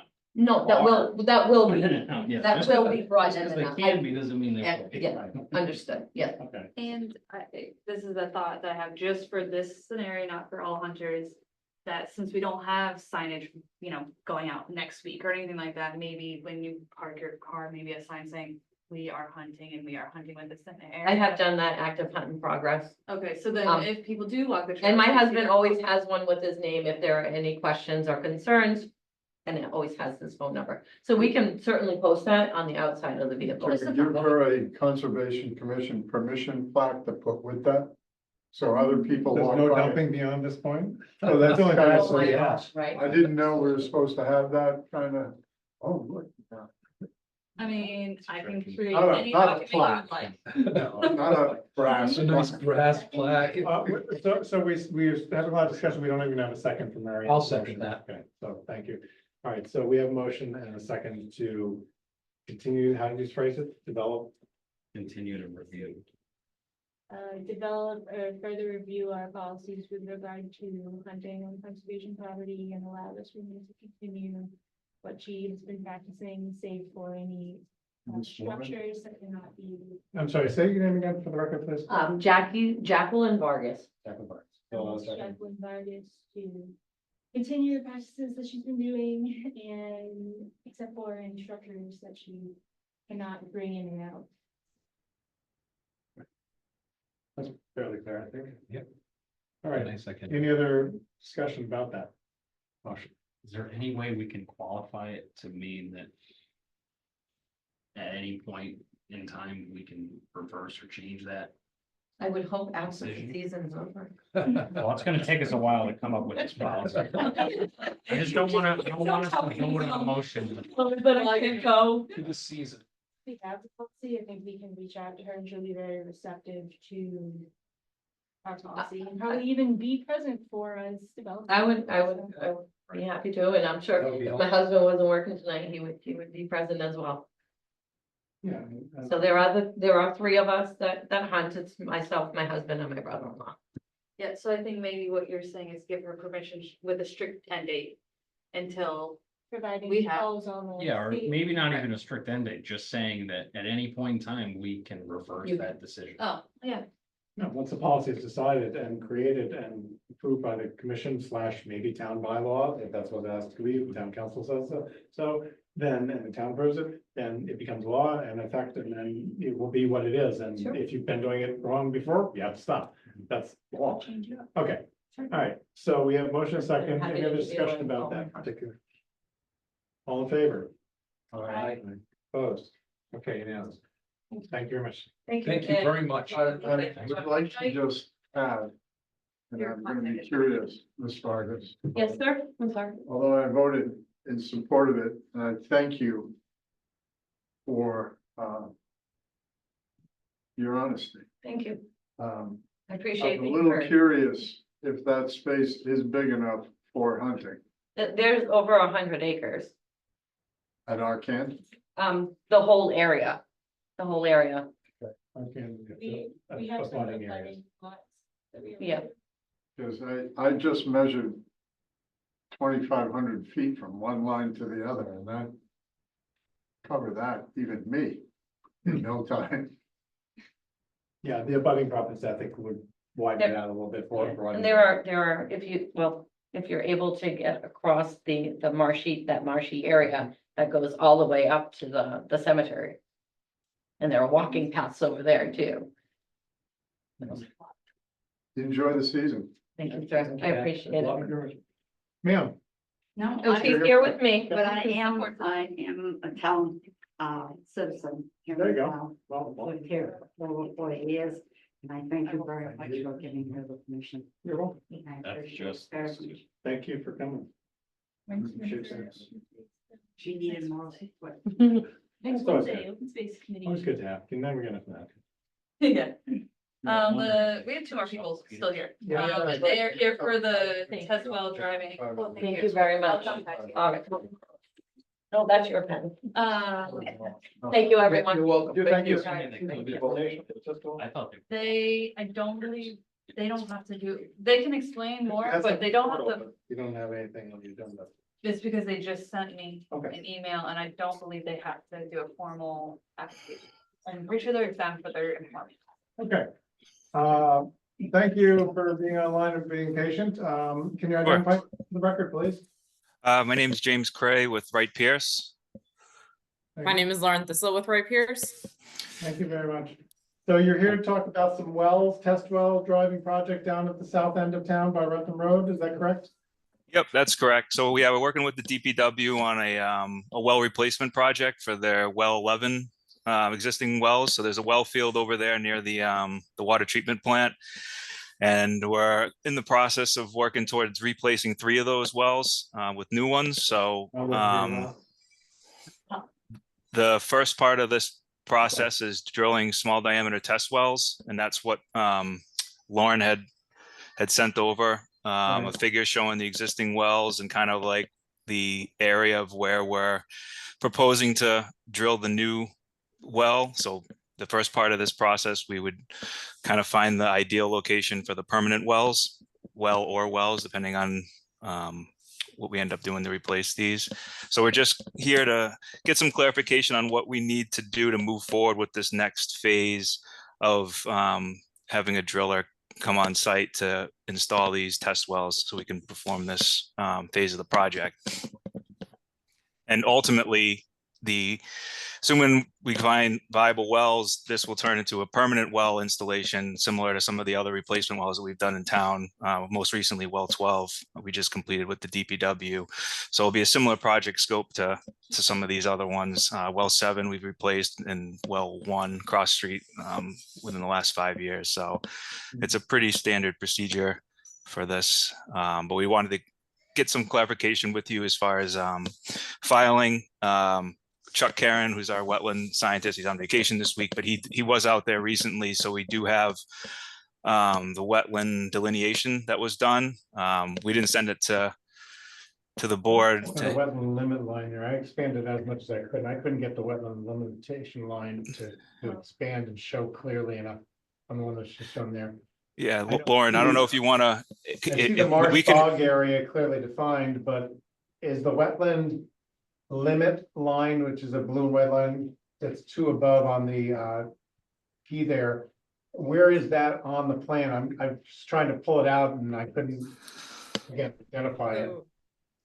I received the wetland delineation sketch from Chuck Karen, who completed the wetland delineation the day after I sent this to Hannah. So I could share my screen right now with this updated sketch. It looks like 1 second. it was disabled. Okay, thank you. How deep are these wells? Just curious.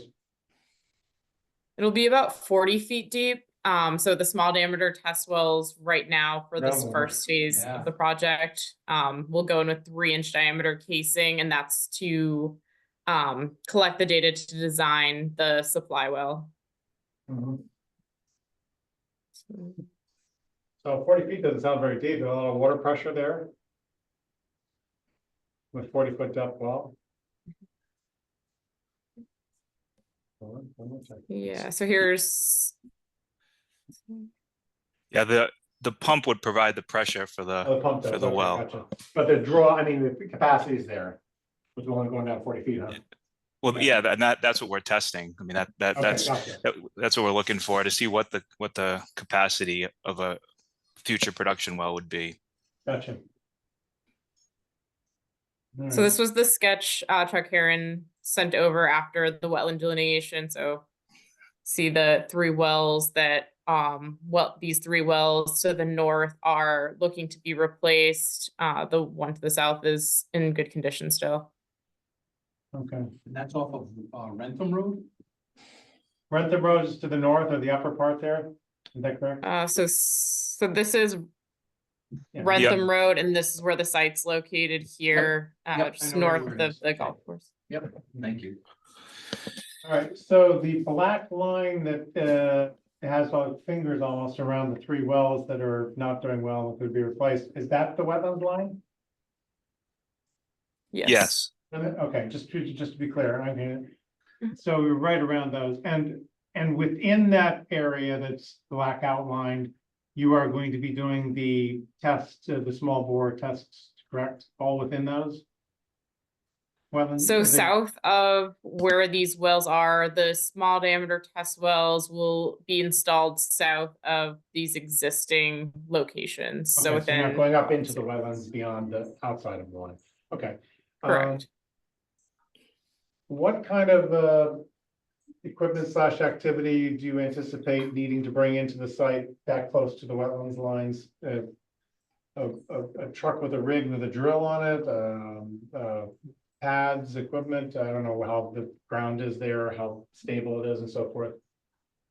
For the small diameter test well installation, they're going to be installed using a rubber tire ATV mounted drill rig. So I have an example. This was at the Bellingham site, at one of the other previous well sites. So this is just an example of an ATV rig. It'll be similar looking to this, where it's ATV mounted. The one used for the project that is proposed to use for this project has rubber tires. Drill cuttings are maintained into a small bucket. Lauren, are you on a different screen, Lauren? Because all we're seeing is still the site plan. I don't know if you intend sorry. to show us the actual ATV. My apologies. No problem. See, share. Okay, I think this Oh, there we is sharing a photograph now. So this is an Okay, yep, example. that's good. Yeah. Of a. Kind of what I thought would be on the site. Mhm. Okay. And there's a road there that already handles that, right? The road goes down to the existing three wells plus the fourth one that's still in good shape, correct? So you're able to get pretty close without having to go through any or clear any new existing vegetation. Yeah, so utilizing this existing road, since it is already a developed well site. Okay. Lauren, what is the drive mechanism on the drill rig? Sorry, what was that? What is the drive mechanism on the drill rig? So it's a direct Not the push, motor drive for the machine itself, but the drive for the drill bits. the drive for the bill bit. So this is going to be using a drive and wash drilling methodology. So a tricone roller bit is going to be drilled through 3-inch diameter temporary steel casing. This just removes the sediments just within 3-inch diameter casing. So the only removed material will be from ground surface to a depth of about 40 feet below ground surface within that steel. So all those sediments will be removed and disposed of, and the only remaining in place structure will be PVC, 2-inch diameter PVC material within that casing. So what is driving the bit? So let's see the. Is it Do hydraulic? you have the photo again? I think he's just asking as far Yeah, as so the like hydraulics, yes. Yeah. Yes, there's hydraulics driving the bit. Could I, make a note that this would be a category 2 activity and then the wetlands protection? Meaning, File it in what?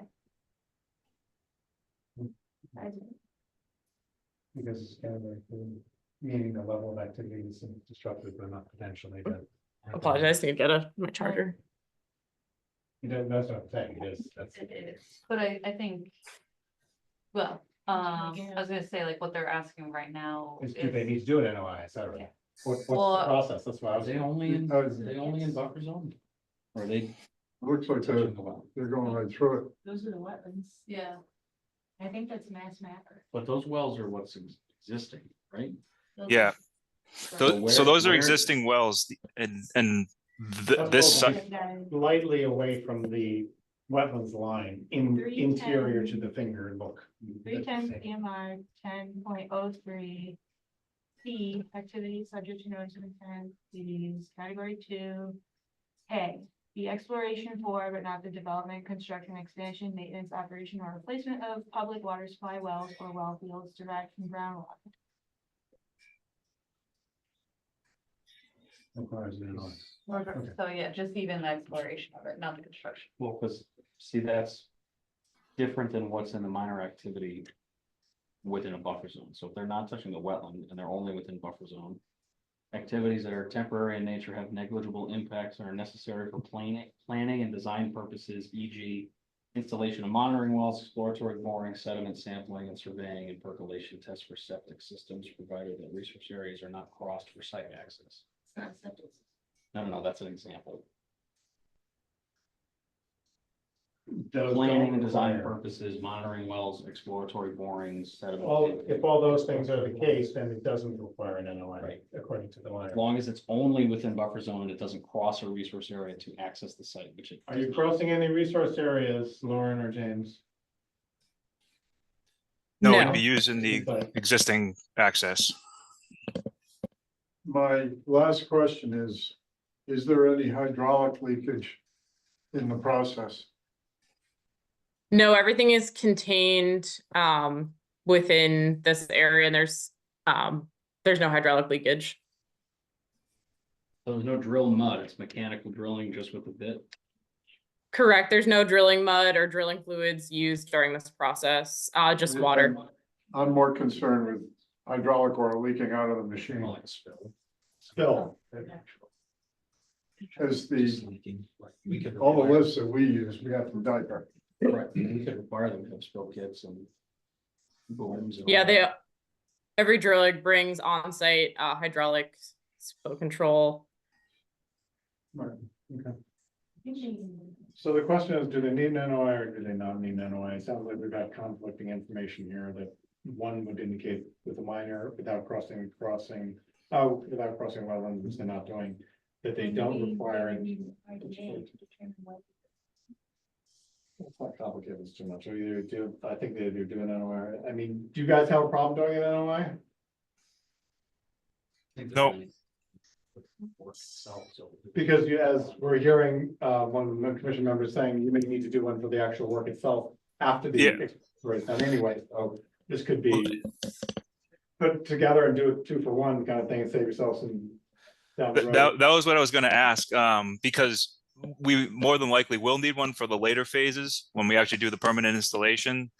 So that, can we continue with can we get approval that, in phases with this and get because we're not gonna have the design done until we know what we're designing, and we need to do the test Then wells we're- before then we're that. Dealing with an amended order, why not give them the permission to do their monitoring wells? So they can come to us with a design with one NOI instead of having to do an amended order. Why don't we do like, sort of a broad NOI that's like the exploration and construction, and then once we get to the construction phase. Their NOI won't have, I think they're saying their NOI won't have the details that we Yeah, would normally we have require to, in an we NOI. have to an issue. You can't make it so vague that it's With not other projects, useful. it's changed so much, like the warehouse project and stuff, it's like. But that we got. Well, that's a warehouse, these are wells, I think we need to make sure we focus on, you're right, that's to change substantially. So like, why can't they submit like an estimate? And then as they're working through it, change it, because the fee is the same no matter what. I don't think the fee is the issue. I think it's the scope that they're, James, when do you think you would have the scope for the NOI after the exploratory was done? How long would it take to do? Well, I mean, I mean, to get the drawings to a point, because we have to do the design of the new pumping. So, we're talking like 6 months probably from now, we would be looking probably, next spring, probably The way summer. I see that the exploratory is category 2, and then the other stuff is category 3. So it's 2 NOIs or 1. Well, the hope was to do one extend, they're asking if they could do an NOI, one to give us permission to do the exploratory, whether it was really needed or whether, as James pointed out, it's a minor thing, and we could allow that because they're not crossing over wetlands, and it's given that scope that he was describing, given there was an example of the sewer or something, but that could be given permission to do the exploratory, then they develop the NOI, which sounds like it's at least 6 months down the road, which would be for the actual installation of the wells. Well, we have a conflict. And he's saying one thing, you're saying another thing, and I'm not sure which is correct, whether one is, or if they're both equally valid. I don't think they could be. I think it sounds like you could either do the NOI for that or not. Doing two. Exploration for public water supply wells derived from groundwater. Category 2 NOI. Right. I wonder if that relates to brand new. This is having to do with fees. So if earlier in the WPA, it says this activity is not requiring a notice of intent, it can't then also require fees for notice. It does require notice of intent. That's what I'm saying. Yeah, page like 4, it says it doesn't. No, that was for septic systems. No, that's EG means as an example. Where does it say EG? It's page. Well, I don't want to do a really broad NOI that's too vague and not useful. I think the NOIs that we've always gotten in the past have been as focused as possible, so. The activities within. I'm not sure that we can, we're just trying to figure out, hash out whether, we can do some sort of extended version of an NOI, in other words, give you an NOI for going ahead with the exploratory, if that's what's required, being class 2, as Ariana is saying, and then down the road, 6 months from now, when you've developed after doing the exploratory, what your plan is, you come back to us. We do either another NOI or just try to extend it somehow. I don't know that I've ever seen an extended NOI. Yeah, I can't tell you if they would exist either. So I'm just trying to make think this we as might need to efficient do as 2 possible. NOIs. I mean, Okay. to move it along, you guys aren't worried about necessarily like the cost or the fees as Ariana was mentioning. or Well, yeah, something. it's a town project, so it's exempt from fees anyway, I believe. Local fees. Local fees. You Yeah, still have local to do the state. Yep, That's why to the it's- state. Okay, yeah. All right, so is there any issue with them just doing 2 NOIs? I mean, it sounds like we're gonna move this process along. Exploratory is okay. In principle, I don't think anybody has any issues with what they're planning on doing. We talked about the mechanics of it. I don't want to overly belabor something that's a necessary town project. And slow it down. If they're doing 2 NOIs, one for the exploratory now and one 6 months later, or whenever they're ready, come back for the actual installation, makes sense, then That whole example is EG. So that means it applies to only that example. So that means installation of wells, exploratory boring, sediment sampling, and surveying and percolation tests for septic systems. So it's category 2. It says right there. all right, well. I can tell you like from what public I water do for work, supplies. we use this exemption as well, and it's gone all the way up to the Supreme Court of Massachusetts, and it's been I think accepted. it uses lots of. Well, I'm trying to get around that let me just short circuit this or shortcut this. Is there a reason we can't just do 2 NOIs? I mean, I think we there's should no do reason if one. they don't have the problem doing an NOI. Other than just the fees and the fact that I personally don't think we have the jurisdiction to require them to file an NOI when the WPA says it's exempt activity. I don't think it says that. That's Why don't I reach out to the DEP person, ask them, and whatever they say, we'll do.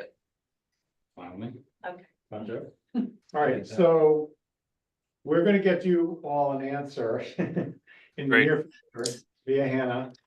Talk to DEP. We want to be clear that we're doing the approval process in the right way and not Wait. messing things up for either of us, you guys or us. So we need to allow, how long, 2 weeks? Well, we don't need a, well, if they come back saying they Yeah. filed, then we'll wait until he files, or they file. So Alright. there's no need to continue. if Right. they- Well, we're not actually on the, we Right. don't have. the- So, Yeah. We'll reach out when we get a response. Okay, so Great. what we're saying is, James and Lauren, that Hannah will reach out to you after we've checked with the DEP and seen the right way to do this so that we get a clear answer for you, and then whatever DEP advises as far as going forward with, whether it's 2 NOIs or a combined one or something else, RDA or who knows what, we'll follow their lead on that and then move this along with you all, and then you can come back as far as an application if necessary for an NOI at your convenience and at your schedule. That make sense? Yes, I thank you. think so. Thank you So, for, okay. yeah, no, it Sorry does. about the confusion. We're going Yeah. back and forth here more than we usually do because there seems to be a little bit of conflict of information there, and I don't know enough about it to resolve it. All right, so so you'll get back to us once you hear from DEP, and then we'll move on from there, either with an NOI or, Right, whatever needs to Okay. be done, basically, yes. Perfect. correct. If, All right. We want to move the process along. Let me reassure you of that. We don't, I think any reason to hold up. Is there any other questions about the scope of what has been proposed tonight or discussed tonight? Okay, all right, so we don't have to motion per se because we don't have anything we need to act on it actively. We have a plan. We're going to move forward with the information with DEP, or request for DEP, and we'll follow up. All right, thank you very All right. much. Yep, Tonight. thanks, guys. Thank you. Appreciate it. Thank you. Thank you. 8 Farm was going to be a certificate of compliance, but, now it's on hold because I've discussed the project with the engineer and there's conflict happening between the engineer and the applicant that I wasn't aware of until this afternoon. Oh, So, that's on hold, but technically they have fulfilled their order of conditions, special conditions, but, was this the subject? this is, yeah, I can't remember. they're trying to close on the house this Friday. But yep, that's all that, so that's that. So Yeah. now we're just down to the minutes. All right, I only have one notation on I think the 28th, there was a spelling, Green. scream instead of stream for a Loop Road project. I made a note of it. Sent it to I did Hannah. chuckle when I I saw that. I missed got that a scream out of it. Anyway, other than that, I didn't see anything. Did anybody else see anything in the minutes for either of those 2 meetings they want to comment on, correct? Okay, I'll accept the motion to accept the minutes for July 10th and August 28th as amended and accept them for the record. So moved. Don, second. Second. Second, Ariane, any other discussion? All in favor? Aye. Opposed? Thank you very much. Any other business? Rob, do you have anything? No, Okay. nothing. All right, anybody else have anything? Okay, so I guess we're on for the next meeting will be the 25th of September. We'll see how Noelle's doing. I know that she had told us the good news about getting married and so forth and moving. We don't know about her timing. She wasn't able to make tonight's meeting, but we will reach out to her and try to see what her plans are as far as the commission, and then we obviously will need to start considering advertising. Maybe she could do remotely for a while, assuming that's an option. Sounded like she was open to me. Yeah, so we'll see. We'll just explore that. I just want to mention it since we didn't have her here tonight and it had come up recently, and I think that's pretty much it. I think we're good to go. Yeah. I'll accept the motion to close the hearing for tonight, September 11th for the Conservation Commission. And adjourn. So moved. Ariane, Seconded. Don, all in favor? Aye. Aye. Opposed? Thank you. Anything else?